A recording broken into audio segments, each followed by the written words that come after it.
अस्सलाम वालेकुम। आज हम बना रहे हैं भिंडी मसाले वाली। इसके लिए मैंने ये भिंडी ली है 3 पाव, टमाटर 2 अदद, हरा धनिया, हरी मिर्चें 3 से 4 अदद, अदरक का पेस्ट है ये फ्रीज किया हुआ है, ये 1.5 टेबल स्पून है। प्याज है 4 अदद मीडियम साइज की, जिन्हें मैंने पतले स्लाइसेस में काट ली है। ये मेरे पास स्पाइसेस हैं, लाल मिर्च का पाउडर 1 टीस्पून, हल्दी पाउडर 1/2 टीस्पून, ज़ीरा 1 टीस्पून मोटा कुटा हुआ है, 1 टीस्पून नमक। ऑयल हम लेंगे इसमें 1 कप। चलिए शुरू करते हैं।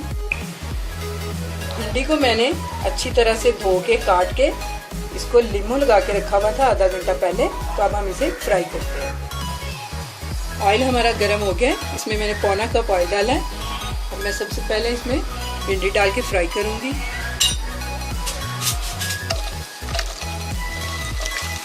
हाफ डालेंगे हम, ये फ्राई हो जाएगी तो बाकी हम बाद में डालेंगे। ये देखें भिंडी हमारी फ्राई हो चुकी है। अब मैं इसे निकाल लूँगी और बाकी की भिंडी भी इसी तरह फ्राई कर लूँगी।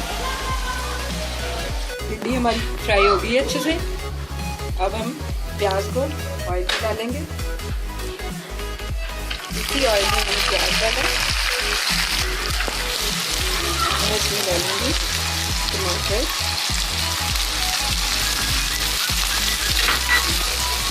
अदरक जाएगी,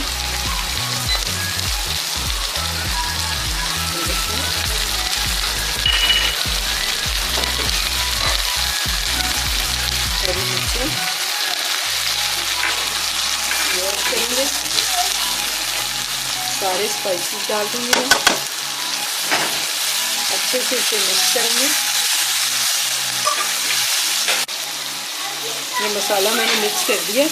हम ढक्कन दे के तकरीबन 5 मिनट के लिए पकाएंगे। 5 मिनट हो गए, मसाला हमारा रेडी हो गया। ये देखें, इसको हमने ज़्यादा पकाना नहीं है। इसी स्टेज पे आके जो देखिए प्याज टमाटर भी हमारे नज़र आ रहे हैं। हमने इसमें भिंडी को ऐड कर देना, इसे अच्छे से मिक्स करेंगे हम। अब हम इसे 10 मिनट के लिए बिल्कुल स्लो आंच के ऊपर रख देंगे। 10 मिनट हो गए, भिंडी हमारी अच्छे से रेडी हो चुकी है। ये देखें प्याज भी और भिंडी भी नरम हो गई है, लेकिन दोनों चीज़ें अपनी हालत में बरकरार हैं। देखें नज़र आ रहा है। चलें अब हम इसे डिश आउट करते हैं। भिंडी को मैंने डिश आउट कर लिया है। ये देखें, उम्मीद है आपको मेरी रेसिपी पसंद आएगी। तो मेरी रेसिपी को लाइक कीजिए, सब्सक्राइब कीजिए। अल्लाह हाफिज़।